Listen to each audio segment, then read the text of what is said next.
Guarantee. మన రాష్ట్ర హక్కు, మన బిడ్డల హక్కు ప్రత్యేక హోదా.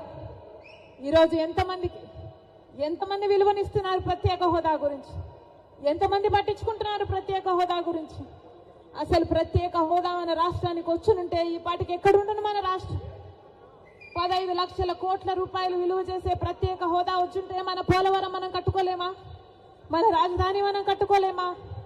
ఎంత మేలు జరిగింది మన బిడ్డలకు. ఏ రాష్ట్రానికన్నా మన రాష్ట్రం ఎందుకు తక్కువ ఉండాలి? బాధ లేదా? ప్రత్యేక హోదా వచ్చునుంటే మన రాష్ట్రం ఎక్కడో ఉండుండే. రాజశేఖర రెడ్డి గారు మన రాష్ట్రం గురించి, మన రాష్ట్ర ప్రజల గురించి ఎంత ఆలోచన చేశాడు. ఉందా ఈ నాయకులకు ఆలోచన? చంద్రబాబు గారికి ఉందా? పోనీ జగనన్న గారు రక్తం పచ్చుకుని పుట్టారు కదా, ఉందా జగనన్న గారికి ఆలోచన? రాజశేఖర రెడ్డి గారు జలయజ్ఞంలో ప్రాజెక్టులు 54 ప్రాజెక్టులు మొదలు పెట్టాడు. ఆంధ్ర రాష్ట్రంలో 12 ప్రాజెక్టులు పూర్తి చేస్తే 42 ప్రాజెక్టులు ఇంకా అలాగే ఉంటే ఏమన్నాడు జగనన్న గారు? నేను 6 నెలల్లో పూర్తి చేస్తానన్న జగనన్న గారు రాజశేఖర్ ఇదేనా మాట నిలబెట్టుకోవడం అంటే? మడమ తప్పకపోవడం అంటే? ఇచ్చిన మాటను మడత పెట్టారు కదా మీరా రాజశేఖర రెడ్డి గారి వారసు. ఆలోచన చేయాలి. రాష్ట్ర ప్రజలందరూ కూడా ఆలోచన చేయాలి. ఈరోజు వ్యక్తిగత కారణాల కోసం రాజశేఖర రెడ్డి బిడ్డ ఆంధ్ర రాష్ట్ర రాజకీయాలలో అడుగు పెట్టలేదు.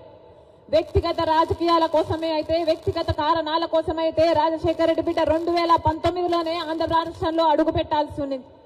కానీ ఈరోజు ఆంధ్ర రాష్ట్రంలో రాజశేఖర రెడ్డి బిడ్డ అడుగు పెట్టింది అంటే ఎందుకు పెట్టింది? ఎందుకంటే ప్రత్యేక హోదా కోసం కనీసం పోరాడే వాళ్ళు కూడా లేకపోయారే అని.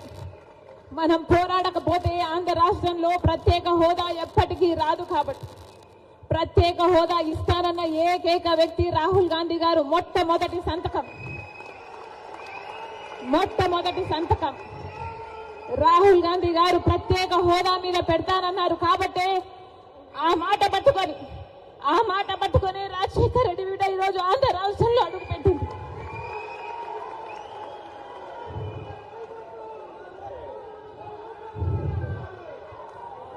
ప్రత్యేక హోదా లేకపోతే ఆంధ్ర రాష్ట్రానికి భవిష్యత్తే లేదు.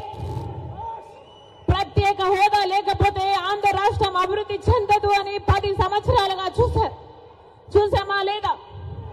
మరి ప్రత్యేక హోదా మనకు లేకపోతే ఆంధ్ర